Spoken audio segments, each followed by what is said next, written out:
Jai Shri Ram. So today we start Canto 51. The summary or what is there in the chapter. Jatayu's encounter with Ravan. Ravan kills Jatayu. So in this chapter you are going to read about Jatayu Vad. When challenged in the aforesaid words, Ravan, the ruler of ogres, who was adorned with earrings of refined gold, indignantly rushed towards Jatayu, the king of winged creatures. His eyes were red with anger.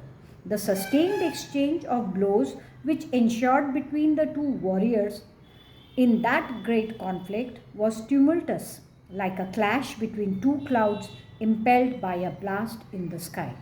The said conflict between a vulture, that is Jatayu, and an ogre, Ravan, at that time was astounding, like the encounter of two large mountains known by the names of Malyavan, one situated in the Dandaka Aranya near Kishkinda and the other near Mount Meru and endowed with wings. Thereupon Ravan assailed the king of vultures who was possessed of great might with most terrible nalikas, narakas and sharp-pointed vikarnis, three particular varieties of arrows. In the encounter, the celebrated vulture Jatayu, the king of winged creatures, put up with those volleys of arrows discharged by Ravan. With his feet endowed with sharp talons, Jatayu, for his part, who was possessed of great might, inflicted many wounds on the person of Ravan. With intent to compass the death of his adversary, Ravan, the 10-headed monster, presently seized in anger 10 dreaded arrows resembling the rod of death. Ravan, who was possessed of extraordinary prowess, pierced the vulture with those straight-going, sharp and terrible barbed arrows whetted on a stone and discharged with full force. Beholding Sita in the ogre's chariot with tears in her eyes and not minding those arrows, Jatayu darted towards the ogre. Then Jatayu, who was possessed of great energy, broke with his talon the bow fitted with an arrow of Ravan, artistically decked with pearls. Thereupon, seizing another bow, Ravan, who was beside himself with anger, rained showers of arrows in hundreds and thousands. Enclosed by the arrows of Ravan on the battlefield at that time, Jatayu looked like a bird having found shelter in a nest. Having shaken off that network of arrows with his wings, Jatayu, for his part, snapped the mighty bow of Ravan with his feet. The king of birds, who was endowed with great energy, also broke his coat of mail, blazing like fire. The mighty bird further killed in the course of the encounter the celebrated swift-going heavenly mules of Ravan, endowed with the heads of fiends and protected by breastplates of gold. Jatayu presently smashed the king's huge chariot as well of Ravan, provided with a pole to which the yoke is fixed and flaming like fire, which could go wherever one liked and whose frame looked charming with its steps of gems. Jatayu also knocked down with vehemence the canopy, shining as the full moon, along with the whisks as also the ogres holding them. Nay, the glorious Jatayu, who was possessed of great might, then vehemently struck off with his bill the big head of the charioteer of Ravan, clasping his arms, Sita. In his arms, Sita, Ravan, whose bow had been broken, nay, who was left without a chariot, and whose horses and charioteer had been killed, fell to the ground. Seeing Ravan dash to the ground, his chariot smashed, all beings applauded the king of vultures in the words, "Well done, bravo."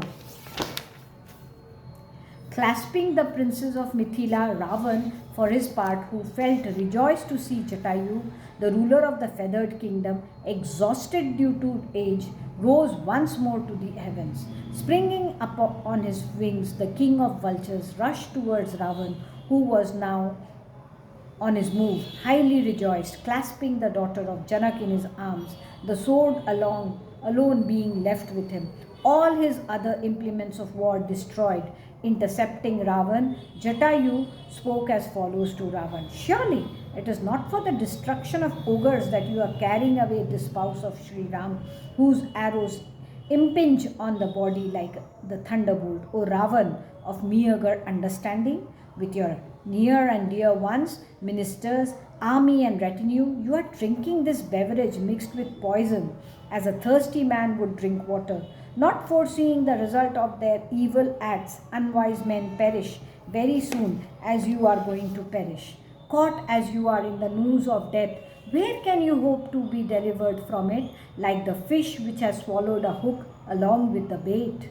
Nay, Sri Ram and Lakshman, the two scions of Raghu, for their part, who are descended from the stock of Kakushtha and are hard to overcome, will never on any account brook the violation of the sanctity of their hermitage.